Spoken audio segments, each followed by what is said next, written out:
In the summer of 1942, on the flat, burning plains of southern Russia, two of the most powerful military forces the world had ever assembled were rushing toward each other. One was the Wehrmacht, the German army, freshly sharpened after its stunning conquests of France, Poland, and most of Western Europe, still riding the intoxicating wave of blitzkrieg, still believing it was invincible. The other was the Red Army of the Soviet Union, battered, bled, and humiliated in the opening months of the war, but still fighting, still refusing to collapse, held together by iron discipline, desperate patriotism, and the terrifying will of Joseph Stalin. They were heading toward a city on the Volga River, a city that bore the Soviet leader's name, a city that neither side could afford to lose. What followed was not just a battle.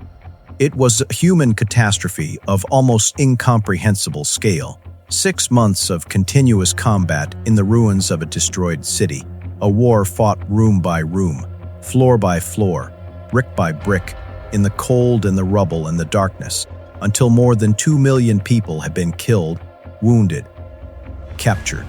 Stalingrad was the turning point of the Second World War. It was also the bloodiest single battle in all of recorded human history. To understand why Stalingrad mattered, we have to go back to June 22nd, 1941, the day Germany launched Operation Barbarossa, the largest military invasion in history. 3 million German soldiers, supported by 3,000 tanks and 2,000 aircraft, poured across the Soviet border along a front stretching nearly 2,000 miles. Hitler believed the Soviet Union would collapse within weeks. His generals had planned for a short, sharp campaign. They called it a lightning war, blitzkrieg, and in the beginning it seemed to be working exactly as planned. Soviet armies by the hundreds of thousands were surrounded and destroyed. The Red Army lost more men in the first 6 months of Barbarossa than any army in history had ever lost in any conflict. Kiev fell. Leningrad was surrounded. By December 1941, German forces could see the church spires of Moscow through their binoculars. It seemed as though Hitler might actually be right, that the Soviet Union was, as he had called it, a house of cards that needed only a single kick to come crashing down. But the house did not fall. The Soviet Union absorbed losses that would have destroyed any other nation, and kept fighting. The Russian winter of 1942 stopped the German advance cold, literally, and in December 1941, the Red Army launched a massive counteroffensive that pushed the Wehrmacht back from Moscow. Germany had not won the war in the East as quickly as Hitler had promised, and with America now entering the conflict after Pearl Harbor, time was becoming a critical factor. Hitler needed a decisive victory in 1942 to knock the Soviet Union out of the war before the full weight of Allied industrial power could be brought to bear. He chose to strike south, toward the oil fields of the Caucasus. The oil fields of Baku, on the Caspian Sea, supplied a significant portion of Soviet fuel. Without them, the Red Army's tanks and trucks and aircraft would eventually grind to a halt.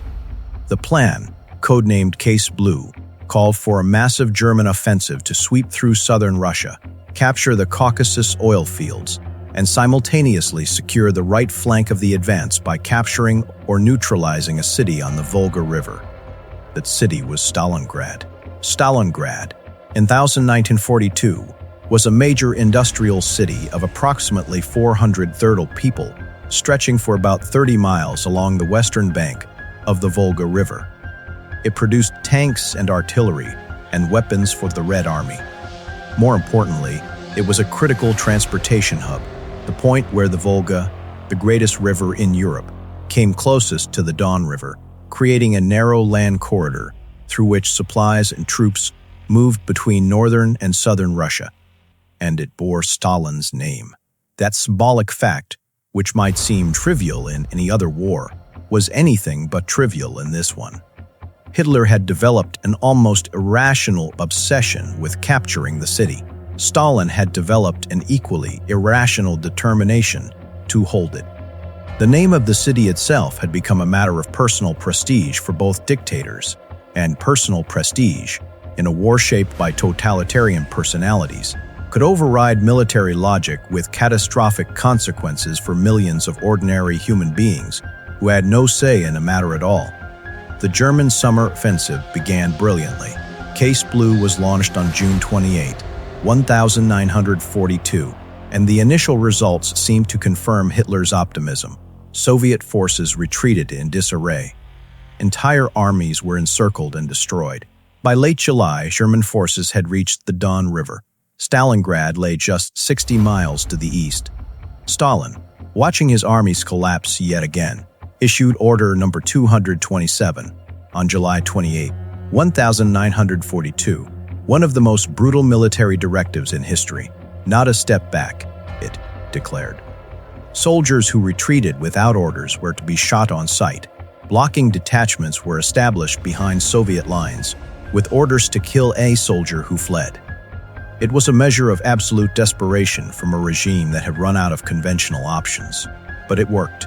The Soviet retreat stiffened. And as August arrived, and German forces began their final push towards Stalingrad, they found the resistance growing harder and more ferocious with every mile they advanced. The German Sixth Army, commanded by General Friedrich Paulus, reached the outskirts of Stalingrad in late August 1942. On August 23rd, the German Fourth Air Fleet launched one of the most concentrated bombing raids of the entire war against the city, dropping nearly 1,000 tons of bombs in a single day. The industrial city was turned into an inferno. The oil storage facilities along the Volga caught fire, and burning oil poured into the river itself, making it appear as though the Great Volga was on fire. Tens of thousands of civilians died in the bombardment. The bombing was intended to destroy Soviet resistance before the ground assault began.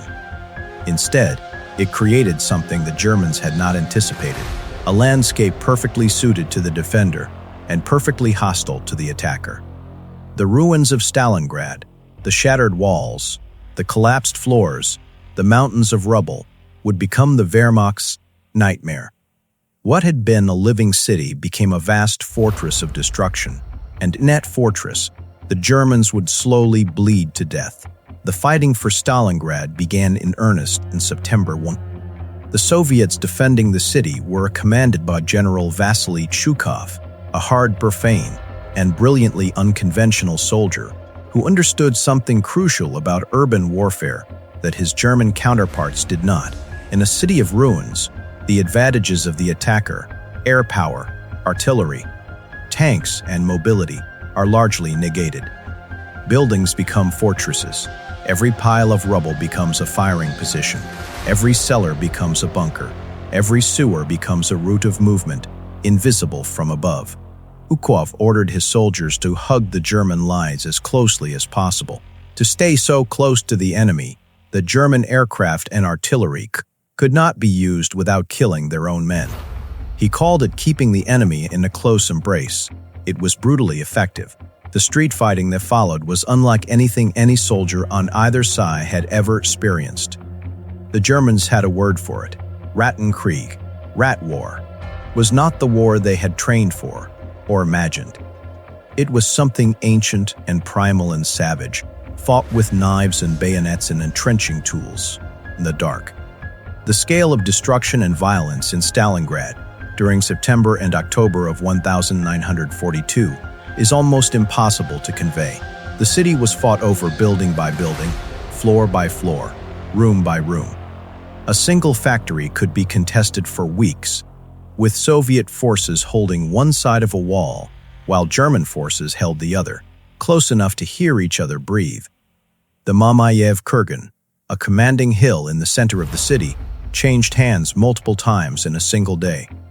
After weeks of fighting, the soil of Mamayev Kurgan was so saturated with metal fragments from exploded shells and grenades that it turned black, and even in winter, the snow would melt on its slopes from the heat of the buried metal. The average life expectancy of a Soviet soldier arriving at Stalingrad in October 1942 was less than 24 hours. Officers lasted somewhat longer, perhaps 3 days. The city consumed men at a rate that strained even the Soviet Union's enormous capacity to generate replacement soldiers, and yet, despite everything, the city held. Among the most desperate fighting of the entire battle was the contest for a single building that would become famous around the world, Pavlov's house.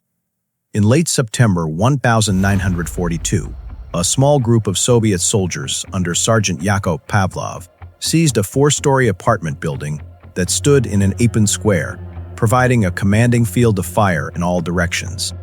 For 58 consecutive days, Pavlov and his multinational group of soldiers, Russians, Ukrainians, Georgians, Uzbeks, held the building against every German attack. They dug anti-tank ditches, laid minefields, and fortified every room and window. The Germans could not take it. Chuikov later remarked that his soldiers had killed more Germans attacking Pavlov's house than Germany had lost, capturing all of France. The story captured something essential about the nature of the battle: the extraordinary resilience of ordinary human beings, pushed to the absolute limit of endurance, and refusing somehow to break. While the city fought on in its nightmarish street war, something far more significant was being planned, far from the rubble and fire of Stalingrad itself. Soviet Marshal Georgy Zhukov, the most gifted Soviet commander of the war, had been studying the German strategic situation and had noticed a critical vulnerability: the German Sixth Army's flanks. The lines extending north and south of the city along the Don River were held not by German forces but by Germany's allies, Romanian, Hungarian, and Italian armies. These forces were less well-equipped, less motivated, and far more thinly spread than the Germans. Zhukov proposed a massive encirclement operation: strike through these weak flanks simultaneously, from north and south, link up behind the Sixth Army, and trap an entire German field army in a vast pocket. Stalin approved the plan, codenamed Operation Uranus, and the Soviets spent the autumn of 1942 secretly assembling a force of over 1 million men, 1,000 tanks, and 14,000 artillery pieces behind the front lines. The Germans, entirely focused on the grinding struggle for the city itself, were completely unaware what was being prepared to destroy them. On November 19, 1942, at 5 o'clock in the morning, 13,000 Soviet artillery pieces opened fire simultaneously along the Romanian lines north of Stalingrad. The ground shook for miles in every direction. The bombardment lasted for 80 minutes, and when it finally stopped, Soviet tank armies poured through the gaps. The Romanians broke almost immediately. The following day, November 20th, a second Soviet force struck from the south with equal violence. Within 4 days, the two Soviet pincers had linked up at the town of Kalish, 60 miles west of Stalingrad. The encirclement was complete. General Paulus and the entire German Sixth Army, approximately 300 thorough men, were trapped inside a pocket from which there was no escape. It was the most dramatic reversal of fortune in the entire war. The army that had come to conquer Stalingrad was now itself surrounded, cut off, and facing destruction. The hunters had become the hunted. What followed was one of the most agonizing sieges in military history. Hitler refused to allow Paulus to attempt a breakout, insisting that the Sixth Army hold its position and be resupplied by air until a relief force could reach it. Field Marshal Hermann Göring promised that his Luftwaffe could deliver 500 tons of supplies per day to the encircled army. It was a promise he could not possibly keep. The Luftwaffe managed, on its best days, perhaps 100 tons, a fraction of what the trapped army needed to survive. As November gave way to December, and December gave way to January, the situation inside the Stalingrad pocket became desperate, then catastrophic. Rations were cut to starvation levels. Ammunition ran short. Medical supplies ran out entirely. The German wounded lay in frozen cellars without bandages or morphine. The temperature dropped to minus 30 degrees Celsius, and soldiers who lacked winter equipment, because the German army had not prepared for a winter campaign, froze to death in their positions. Horses were slaughtered for food. Men ate rats. Some ate their own boot leather.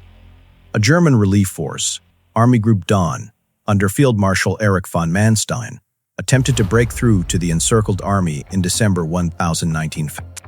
Operation Winter Storm came within 50 miles of the Stalingrad pocket before being halted and then pushed back by Soviet forces. Paulus could hear the guns of the relief force in the distance, but Hitler refused to authorize a breakout that might have saved the Sixth Army at the cost of abandoning Stalingrad. The opportunity passed. Von Manstein's forces were driven back, and the Sixth Army was left right to its fate. Inside the pocket, men were dying by the thousands every day, from wounds, from starvation, from the cold, from simple exhaustion, and the collapse of the will to live. By January 1943, the Sixth Army had been compressed into a smaller and smaller perimeter. Paulus sent urgent messages to Hitler, describing the catastrophe unfolding inside the pocket. Hitler responded by promoting him to Field Marshal, a promotion widely understood as an indirect order to die rather than surrender, since no German Field Marshal had ever been taken prisoner. But Paulus did not die. On January 31, 1943, in the basement of the ruined Univermag department store in the center of Stalingrad, Friedrich Paulus surrendered to Soviet forces. He was the first German field marshal ever to be taken prisoner. 2 days later, the last remnants of the Sixth Army surrendered in the northern pocket of the city. The Battle of Stalingrad was over. Of the approximately 300 men who had been encircled in November, somewhere between 91 and 110 survived to become Soviet prisoners of war. The rest were dead, killed in combat, killed by cold, killed by starvation, killed by disease. Of those who surrendered and entered Soviet captivity, only about 60 would ever return to Germany. The rest would die in the prison camps of Siberia and Central Asia over the following years. The Sixth Army, the pride of the Wehrmacht, had been annihilated. The human cost of the Battle of Stalingrad, when measured in its entirety, staggers the imagination. Total casualties on all sides, killed, wounded, captured, and missing, are estimated at between 1.8 and 2.2 million people. The Soviet Union suffered approximately 1.1 million military casualties in the Stalingrad campaign, including roughly 480 killed or missing. Germany and its Axis allies suffered approximately 800 casualties, including the destruction of the entire Sixth Army. The civilian population of Stalingrad, which had numbered around 400 before the battle, was almost entirely killed or displaced. Tens of thousands of civilians died in the initial bombing. Many more died during the fighting. Those who had not escaped before the German advance were subjected to months of brutal occupation, forced labor, and arbitrary violence. When the battle finally ended, barely 1,000 civilians remained in the city. Stalingrad had been a living, breathing urban center of nearly 500,000 people. It had been reduced to a wasteland of ash and frozen rubble. The strategic consequences of Stalingrad were immediate and irreversible. The German army had suffered a defeat from which it would never fully recover. More than 20 German, Romanian, Hungarian, and Italian divisions had been destroyed. The myth of German invincibility, already damaged at Moscow, was shattered completely and permanently. The initiative in the war on the Eastern Front passed to the Soviet Union and would never return to Germany. Hitler's grand strategy for 1942 to capture the Caucasus oil fields, knock the Soviet Union out of the war, and consolidate German domination of the European continent had failed utterly. From Stalingrad onward, Germany was fighting a defensive war, slowly retreating westward in the face of an enemy that grew stronger with every passing month, while Germany grew weaker. The road from Stalingrad to Berlin was still long. It would take 2 more years and millions more deaths, but the direction of that road was now clear to anyone willing to see it honestly. The psychological and symbolic impact of the German defeat was equally profound. In Germany, The news of the Sixth Army's surrender was received with shock and disbelief. Goebbels declared a national period of mourning, 3 days of silence, and closed theaters and darkened radio stations. For the first time in the war, ordinary German citizens began to question whether victory was truly possible. The German propaganda machine, which had portrayed the war as a triumphant march toward inevitable victory, could not explain away the loss of an entire field army. Letters home from soldiers inside the Stalingrad pocket, intercepted and analyzed by German intelligence, showed men writing with growing despair and disillusionment in the weeks before the surrender. Some blamed Hitler, some blamed fate.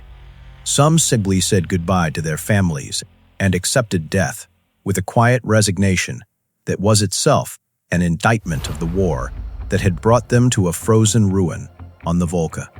In the occupied territories of Europe, the defeat at Stalingrad sent a very different signal that the Germans could be beaten, that the war might actually be won, that resistance was not futile. For the Soviet Union, Stalingrad was a moment of transformation. It was the proof, bought at almost unimaginable cost, that the Red Army could not only survive German attacks, but could plan and execute complex offensive operations of its own. The soldiers who fought at Stalingrad became legendary figures in Soviet culture, heroes of a story that would be told and retold for generations. Vasily Chuikov, who had commanded the defense of the city, became one of the most celebrated generals in Soviet history. General Zhukov, who had planned the encirclement, would go on to command the final assault on Berlin. The battle had forged a new Red Army out of the wreckage of the old one, harder, more experienced, more confident, and more dangerous than the force that had been routed in the summer. The Soviets had learned, at terrible cost, how to fight and win against the most formidable military force of the 20th century. Stalingrad also produced remarkable individual stories of survival, courage, and endurance on both sides. Among the Soviet defenders, snipers became legendary figures. Vasily Zaitsev, a young soldier from the Ural Mountains who had grown up hunting in the wilderness, became famous across the Soviet Union for his skill with a rifle. He is credited with over 200 confirmed kills during the battle, and his duels with German counter-snipers, sent to eliminate him, became the stuff of legend. But Zaitsev was only the most famous of dozens of Soviet snipers who operated in the ruins of Stalingrad, turning the rubble of a destroyed city into a hunting ground. On the German side, soldiers who survived the encirclement and the final surrender left accounts of extraordinary suffering, of watching comrades die of cold and hunger, of sharing a single loaf of bread between 10 men, of frostbite so severe that fingers and toes fell away, of the long march into Soviet captivity, knowing that most of those around them would not survive it. The ruins of Stalingrad were rebuilt after the war. The Soviet government invested enormous resources in reconstructing the city, which was renamed Volgograd in 1961. Today, it is a city of approximately 1 million people, a modern urban center that gives little outward sign of the apocalyptic events that took place on its soil in 1942. But the memory is preserved. On Mamayev Kurgan, the hill that was fought over so savagely during the battle, there stands one of the most extraordinary war memorials in the world. At its center rises a massive concrete statue of a woman holding a raised sword, the motherland calls, nearly 300 feet tall from base to the tip of the sword. It was, when completed in 1967, the tallest statue in the world. Around it are buried more than 35 Soviet soldiers who fell in the battle. The hill itself, still dark with the memory of the metal it absorbed, is quiet now. Visitors walk its paths and read the names carved in stone and try to comprehend what happened here, in this place, in those 6 months, to those millions of human beings who had the misfortune of being alive and in the middle of the 20th century at the worst possible moment. What does Stalingrad teach us? 8 decades after it ended, it teaches us, first and most obviously, about the catastrophic consequences of totalitarian ambition. What happens when men with absolute power make decisions about war and death with no accountability to the millions of ordinary people those decisions destroy. Both Hitler and Stalin treated human beings as resources to be expended in the pursuit of their visions. The soldiers and civilians who died at Stalingrad were, in the eyes of both dictators, statistics, instruments, means to an end. The lesson of Stalingrad is partly a lesson about what it costs, in human lives, in human suffering, in human potential destroyed, when power is exercised without restraint and without humanity. Stalingrad teaches us, too, about resilience, about the capacity of ordinary human beings to endure conditions of almost unimaginable horror and continue to function, continue to fight, continue to care for each other, continue to find moments of humor and tenderness, and even beauty in the middle of catastrophe. The soldiers who fought at Stalingrad were not superhuman. They were farmers and factory workers and students and teachers who found themselves in a situation no human being should ever be placed in, and many of them responded with a courage and a dignity that is humbling to contemplate from the safety of the present. Stalingrad also teaches us about the nature of war itself, about the gap between how war is imagined and how it is actually experienced.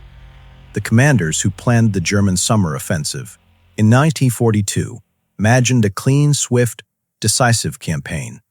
The men who fought in the ruins of Stalingrad experienced something entirely different, a slow, grinding, murderous struggle in which individual human beings were consumed by the thousands every day for months on end, in conditions of cold and hunger and fear and violence that no training could prepare them for.